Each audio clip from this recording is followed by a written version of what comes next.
दोस्तों, आज की कहानी बहुत ही इंटरेस्टिंग है क्योंकि अर्श की नज़र पड़ चुकी है अब सभी की बहन पे।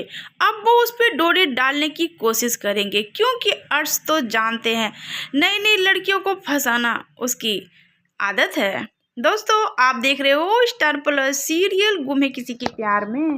दोस्तों, पिछले एपिसोड में आपने देखा कि सभी के घर पे जब भाभी आते हैं तो सभी की पड़ोसन अपनी भतीजी के लिए उससे बातें करने के लिए चाहती है कि वो उससे उसका रिश्ता हो जाए और वो उन दोनों को अकेले में बात करवाना चाहती है, लेकिन सभी उसका रिश्ता काट देती है क्योंकि सभी नहीं चाहती कि उसकी शादी उससे हो। अब इस बात को लेकर बहुत ही लफड़ा होता है। वो बहुत ही हंगामा करती है कि सभी ने रिश्ता काट दिया। सभी चाहती तो ये रिश्ता जोड़ सकती थी, लेकिन सभी पता नहीं क्या सोचती है अपने आप को। बहुत सारी खड़ी खोटी सुनाती है सभी को क्योंकि उसे ऐसा लग रहा था कि इससे अच्छा लड़का उसकी भतीजी के लिए मिलेगा ही नहीं। और सभी को बहुत सुनाती है। सभी को सुनाने के बाद वो चली जाती है। तभी घर के लोग भी सभी को ही सुनाते हैं। सभी की सासू माँ बोलती, तुम्हें क्या ज़रूरत थी बीच में पड़ने की, अगर उसका रिश्ता उससे हो जाता तो अच्छी बात होती ना। रजत भी सुनाते हैं और जब सुना के सब चले जाते हैं अपने रूम में, तभी सभी आती है रजत के पास और बोलती है, आप यूँ ना किसी के सामने मुझे उल्टी सीधी बातें ना बोला करें, जो भी बोलेंगे रूम के अंदर बोला करें।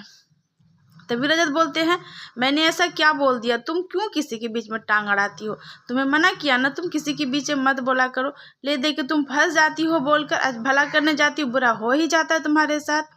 तभी सभी बोलती, मैंने जानबूझकर नहीं बोला क्योंकि उसकी भतीजी ने मुझे कुछ बोला है, अब मैं आपको सबूत दिखाती हूँ। तो वो स्पीकर ऑन करती है क्योंकि उसमें रिकॉर्डिंग होती है। उसने खुद सभी से ये कहा है कि वो किसी और से प्यार करती है। अगर मेरी बुआ बोलेगी शादी के बारे में तो आप प्लीज़ उस रिश्ते को काट देना क्योंकि मैं शादी नहीं करना चाहती किसी और से। अब ये बात जब रजत सुनते हैं तो बोलते, अच्छा ये बात है, ठीक है, सॉरी मुझसे गलती हो गई।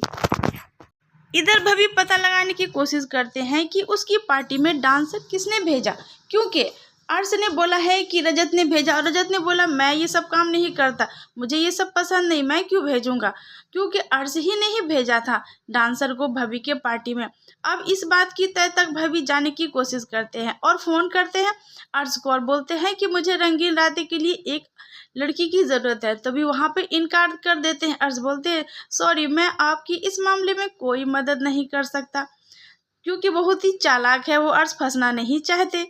और उसने ये भी बोला ये काम आपके लिए एक आदमी ही कर सकते हैं।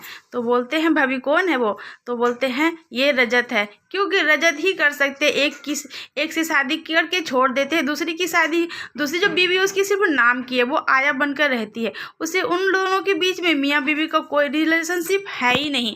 अर्श ने जो नई कंपनी ज्वाइन किया है उसमें सभी की छोटी बहन काम करती है और अर्श की नज़र पड़ चुकी है सभी की छोटी बहन पे और उसे वो गौर से देखता है, बोलता है इतने दिनों से इस पे मेरी नज़र क्यों नहीं गई।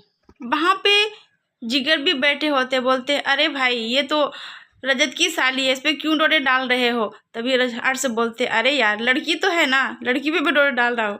दोस्तों, आगे कहानी जानने के लिए इस वीडियो को लाइक और सब्सक्राइब जरूर करें। धन्यवाद।